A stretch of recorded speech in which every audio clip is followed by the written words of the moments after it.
itu kok ada kayak suara gamelan. Loh, tadi kayaknya nggak ada jalan di situ. Kalau misal dengar gamelan kayak gitu, apalagi di Jogja itu, artinya itu kita ini bakal betah di Jogja.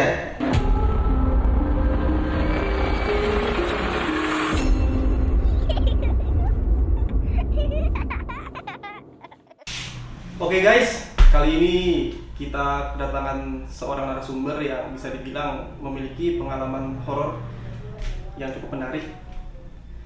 Jadi tanpa berlama-lama langsung aja kita tanyakan langsung ke narasumber kita.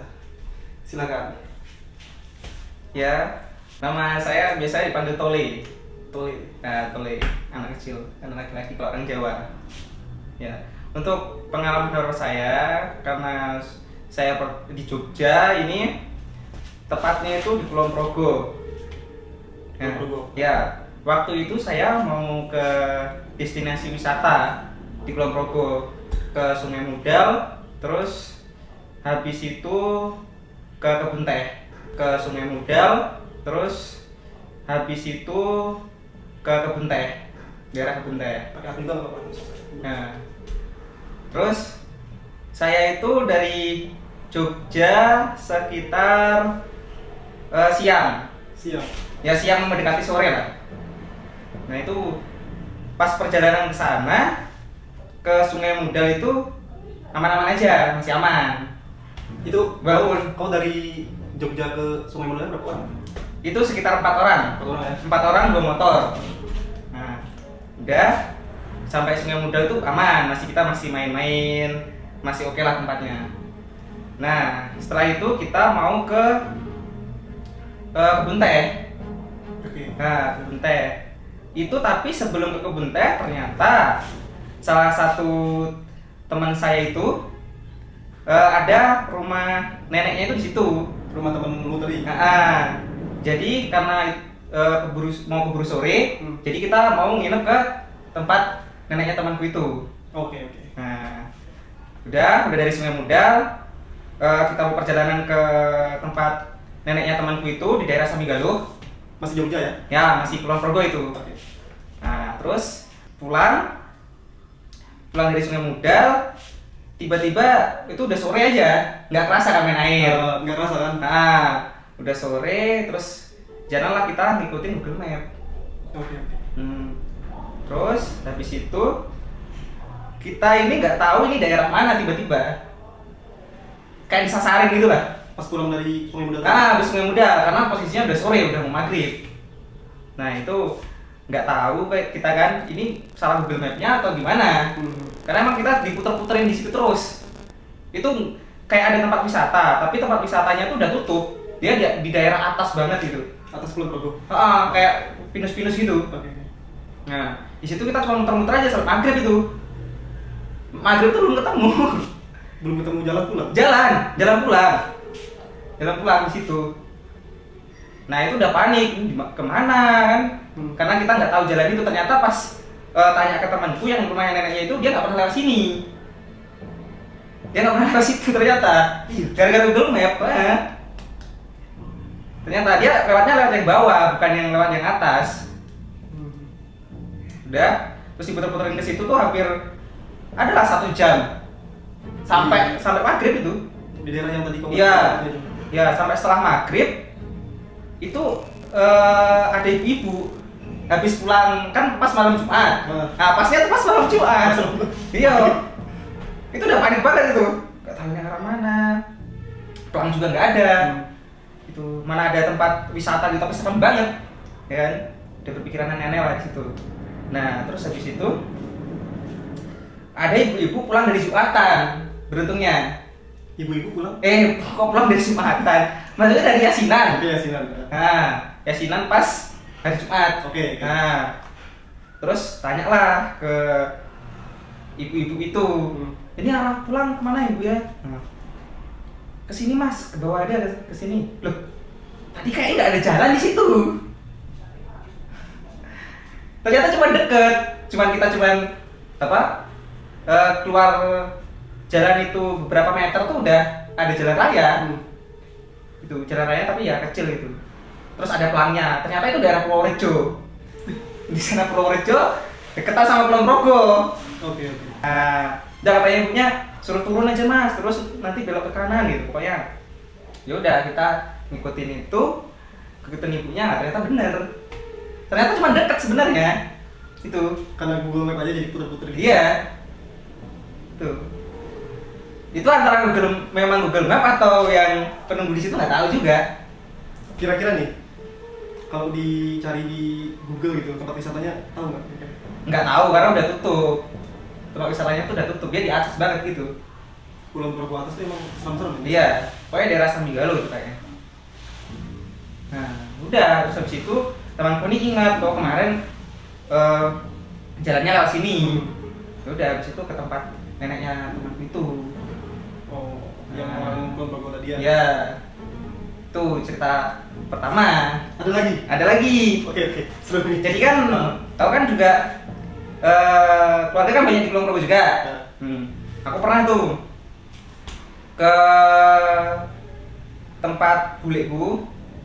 Bule itu apa? Tante? Nah, tante. Terus main ke sana. Karena keasikan ngobrol, pulang-pulang tuh jam 11 Malam. jam 11 malam. Nah, jam 11 malam itu di sana tuh kayak ada kuburan. Kuburan. Di sana tuh ada kuburan. Nah, itu emang kuburannya serem banget. Serem. Dibilang.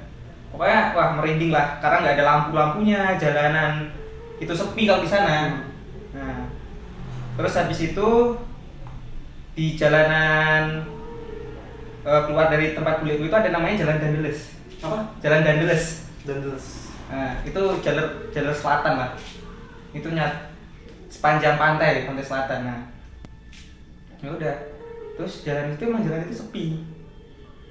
Jadi sepi dan emang hawanya serem lah kalau malam. Karena nggak ada lampu. Mistis itu ya? Nah, ada lampu. Pokoknya kalau di sana tuh kayak ada pohon gini. Pohon-pohon rindang samping kirinya. Nah, itu udah kayak masuk gerbang lain lah. Iya, serem. Karena nggak ada lampunya. Jalannya tuh besar, tapi ada kayak pohon-pohon rindang-rindang gitu.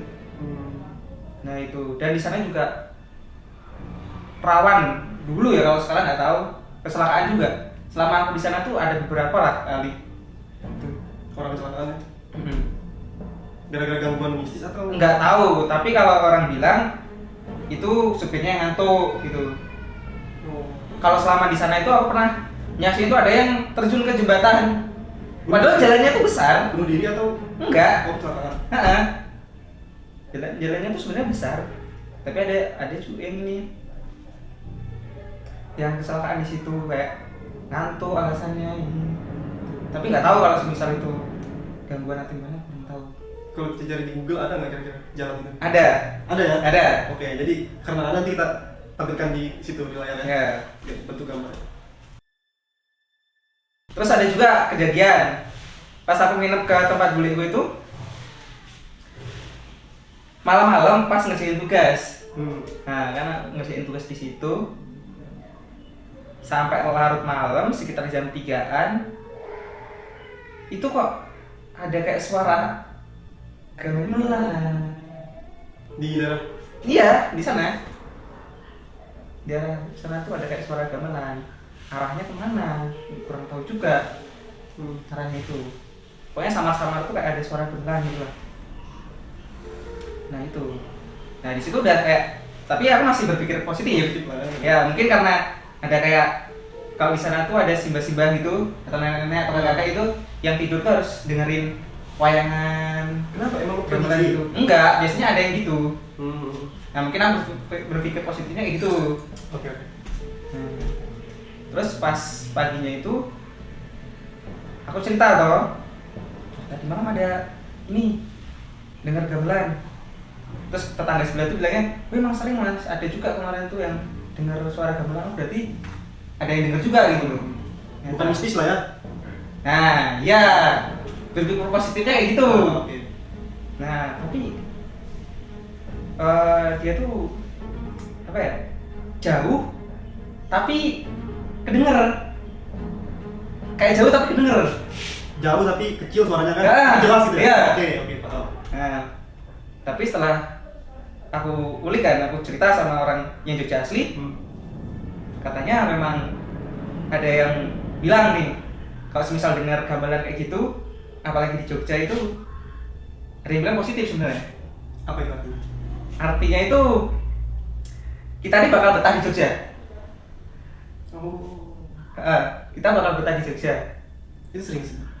Serius bener. Iya, katanya ada yang bilang begitu pas aku cerita itu. Kalau bener apa enggaknya aku kurang tahu ya. Oke. Ya, mungkin bisa di searching atau apa. Bisa cari tahu. Nah, itu aja sih. Kalau pengalaman selama di Jogja yang mistis. Yang mistis ya. Ya, maksudnya ya nggak tahu mistis apa enggak, tapi kan barang kayak gitu ada. Ada. Ya. Oke. Tapi kita harusnya ya kalau bisa berpikirnya positif. Iya, emang Ya. harus selalu positif. Tapi jangan sampai kita anggap mereka tuh nggak ada. Ya, benar. Sama-sama saling menghargai lah. Betul. Walaupun beda alam kan. Ya. Itu aja kalau selama di Jogja yang mistis. Mungkin ada lanjutan ceritanya biar kita lanjut lagi. Udah sih. Sudah. Udah. Oke guys, jadi mungkin cukup sekian pengalaman dari narasumber kita dengan Mas Tole. Kurang lebihnya ya kita sendiri yang tahu. Yang penting kita selalu berpikir positif ya guys ya, seperti yang disampaikan sama Mas Tole ini. Cukup sekian, sampai jumpa lagi di video selanjutnya. Terima kasih.